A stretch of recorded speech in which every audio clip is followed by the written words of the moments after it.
मैं Rakesh Kumar Chaudhary. Sir, Awadh bar association का इतिहास, जिसका चुनाव होने वाला है, इसका इतिहास क्या है? कब ये बना, किस तरह से इसको बनाया गया और किन वजहों के लिए है अवध बार को बनाया गया? अवध बार एसोसिएशन 1901 में इस्टेब्लिश किया गया था और उस समय चीफ कोर्ट ऑफ अवध यहाँ चल रही थी। ये आज़ादी की पहले की बात है। तो चीफ कोर्ट ऑफ अवध का स्टेटस हाई कोर्ट के बराबर का था और उस समय ये अवध बार एसोसिएशन 1901 में बनाया गया, इस्टेब्लिश किया गया था। इसके जो हमारे फाउंडर लोगों में यहाँ बाबू हरगोविंद दयाल श्रीवास्तव जी, पंडित श्रीधर मिश्रा जी और इस तरीके से कई बड़े बड़े मूर्धन्य अधिवक्तागण यहाँ उसमें शामिल रहे। और 1948 में इसको जब high court, Allahabad high court तो इसके पहले बन चुका था, लेकिन 1948 तक इलाहाबाद हाई कोर्ट में लखनऊ का जो चीफ कोर्ट ऑफ अवध है उसका जुडिक्शन अलग था, यहाँ का वो उच्च न्यायालय की तरीके से कार्य कर रहा था। 1948 में दोनों को एक साथ जोड़ा गया, दोनों को एक साथ मिलाया गया, जिसको हम लोग कहते हैं अमलगमेशन। तो अमलगमेशन हुआ 1948 में और उस समय ये हाई कोर्ट लखनऊ बेंच नहीं है, ये हाई कोर्ट लखनऊ है।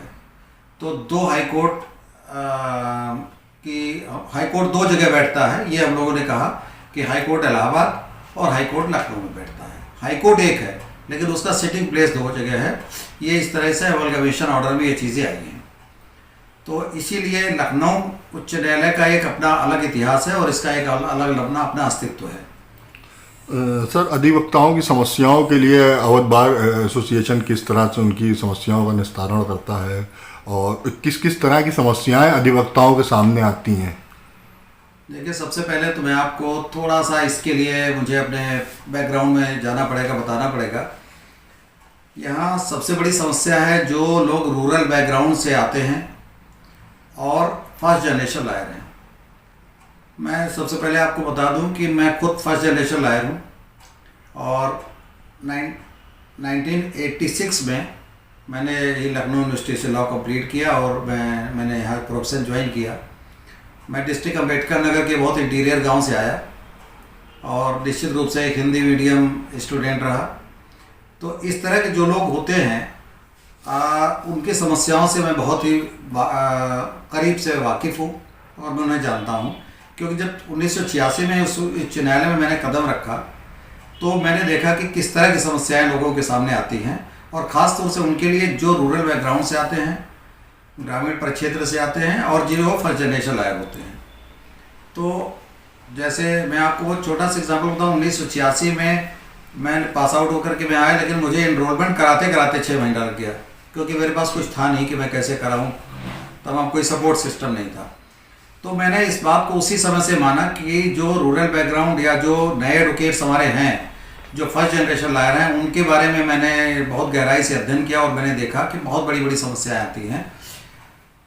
एक तो हिंदी मीडियम, दूसरा ये रहता है कि उनके पास कोई बहुत सपोर्ट सिस्टम नहीं होता है,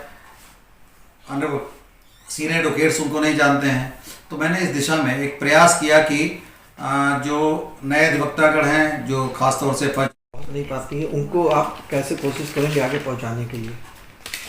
देखिए, निश्चित रूप से एक अच्छा प्रश्न है कि समस्याएं अधिवक्ताओं की होती है जो कई बार सरकार उसको हल कर सकती है, लेकिन सरकार के पास वो पहुंच नहीं पाती है। इसमें हमारी जो बार एसोसिएशन होती है उसका बहुत अहम रोल होता है।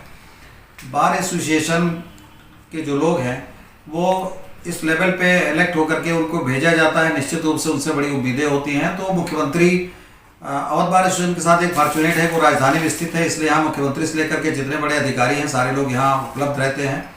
और निश्चित रूप से अगर इस बात का प्रयास किया जाए तो मुख्यमंत्री से लेकर के जितने मिनिस्टर या जितने बड़े अधिकारी हैं वो सब टाइम भी देते हैं इस दिशा में। तो कहीं ना कहीं हमारे बार एसोसिएशन के जो लोग हैं उनकी पार्ट पर इस बात की कमी जरूर रही है कि उन लोगों ने ऊपर लेवल पर इन समस्याओं को पहुंचाने का प्रयास नहीं किया है।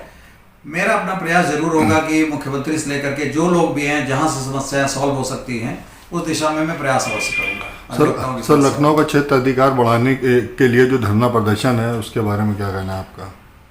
लखनऊ का क्षेत्राधिकार बढ़ाने का जो ये चल रहा है प्रयास, ये बहुत पुराना प्रयास है।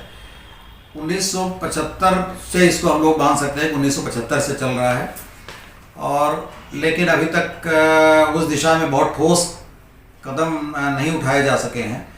2016 में जब से हम इस नई बिल्डिंग में आए हैं, इस नई बिल्डिंग में हम आपको बता दें 57 कोर्ट रूम हैं। आज की तारीख में सिर्फ 28 कोर्ट रूम फंक्शनल हैं, बाकी सारे कोर्ट खाली हैं। वेल फर्निश्ड कोर्ट रूम खाली हैं। बहुत बड़ी बिल्डिंग बनाई गई है, करीब 2000 करोड़ सरकार का पैसा इसमें लगाया गया है। तो अब इस दिशा में शायद प्रयास करना कुछ और आसान होगा, क्योंकि 28 कोर्ट रूम जो हमारे हाल खाली हैं उसमें बरेली मंडल, मुरादाबाद मंडल, लखनऊ, कानपुर मंडल और गोरखपुर मंडल, इन मंडलों को जोड़ा जाए। और इस दिशा में एक बहुत अच्छी बात यह है कि सस्ता और सुलभ न्याय की बात की जाती है, लेकिन अगर आप देखिए शाहजहांपुर का आदमी लखनऊ होता हुआ इलाहाबाद जाता है अपने मुकदमे दाखिल करने, क्योंकि बरेली का क्षेत्राधिकार लखनऊ में नहीं है। बरेली का आदमी आसानी से लखनऊ पहुंचता है, लेकिन वो इलाहाबाद जाता है। तो इस तरीके से क्षेत्राधिकार का जो मुद्दा है ये निश्चित रूप से बहुत ही ज्वलंत है और बहुत ही महत्वपूर्ण है। जो लिटिगेंट्स हैं, लिटिगेंट्स को त्वरित और सस्ता न्याय दिलाना जो हमारी एक भावना है सरकार की और भारतवर्ष की, उसमें तभी सफलता मिलेगी जब हम क्षेत्राधिकार को इस तरीके से डिवाइड करें कि जो क्षेत्र लखनऊ के करीब है, जो जिले लखनऊ के करीब है, उनको लखनऊ से जोड़ दिया जाए। एक बात और है जो मेरा अपना खुद का ये विचार है कि जब तक ये नहीं होता तब तक ये कर दिया जाए कि भाई जो जहां मुकदमा अपना दाखिल करना चाहे कर दे, जो लखनऊ में चाहे लखनऊ में कर दे, जिसको जहां सहूलियत हो वहां कर दे। शायद ये एक सस्ता और त्वरित न्याय दिलाने की दिशा में बहुत महत्वपूर्ण कदम होगा।